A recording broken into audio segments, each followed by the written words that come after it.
Isang mapagpalang araw sa ating lahat mga ka-agri, no? So sa araw na ito, magluluto muna tayo ng sinabawang sardinas with alugbati ala magsasakang vlogger.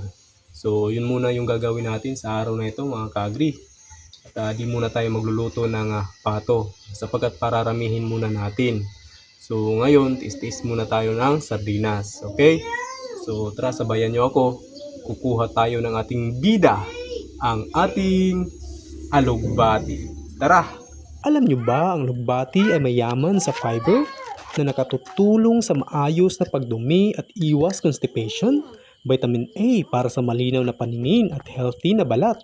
Vitamin C pampalakas ng resistensya. Iron tulong sa pagbuo ng dugo. Calcium pampatibay ng buto at ngipin. Antioxidant naman sa panlaban sa cell damage at maagang pagtanda. At ito na nga ang fresh na bagong harvest na alugbati. At ang pangalawang sangkap na maaari nating ihalo sa ating sinabawan na sardinas ay ang tanglad. Ang tanglad ay hindi lang pampabango sa tinola o tsaa. Marami din itong health benefit. Ito yung masarap tanglaran, no, mga ka-agri, oh. Itong mga alaga kong Muscovy, pero pararamihin ko muna ito. Okay, linisin na natin yung mga spices o yung pampalasa natin sa sabaw. Una itong luya. Pangalawa itong dahon ng sibuyas. Hugasan lang natin. Merong timing yung vlog natin mga ka-agri, no, kasi nag-burn out kasi yan eh. Okay, handa na ang ating mga spices o yung mga sangkap natin para sa sabaw. Ang sardinas, luya, tanglad, at sal, sibuyas dahon at ang ating bida, ang alugbati at syempre tubig. Okay, takpan muna natin. Antayin lang natin hanggang uminit. At dito, sunod na natin itong ilagay na natin itong tanglad o lemongrass. Isunod na rin natin ang luya. Takpan. Okay. Alright.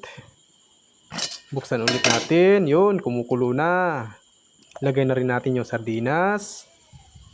Okay, champion ito. Okay, yun. Haluin natin. Okay, alright. Sunod na rin natin yung atsal. Okay, takpan ulit. Alright. Yun, buksan. Luto na rin yung ating kanin. Takpan ulit. Buksan natin yung sinabawang sardinas. Oh, kumukulo na. Lagay na rin natin itong dahon ng sibuyas. Haluin lang natin. Okay. Alright. Lagyan na rin natin ng asin. Okay, kaunti lang. Di na lang ako naglagay ng mga seasonings. Kasi alam naman natin pag sardinas, manamis-namis na yan eh, malasa na yan eh. At syempre, ang ating bida, ang alugbati. Okay, lunod natin yan ha. Okay, tulak lang natin. Haluin. Okay, alright. Champion na champion ito. Takpan lang natin. Ay, naku naman oh. Kung saan pa tapos na yung nilutong sinabawang sardinas natin, oh. Doon pa bumalik yung kuryente, tubig. At ito na nga. Ito na ang ating sinabawang sardinas with alugbati ala magsasakang vlogger. Sarap niyan. Takpan na natin. Okay kayo.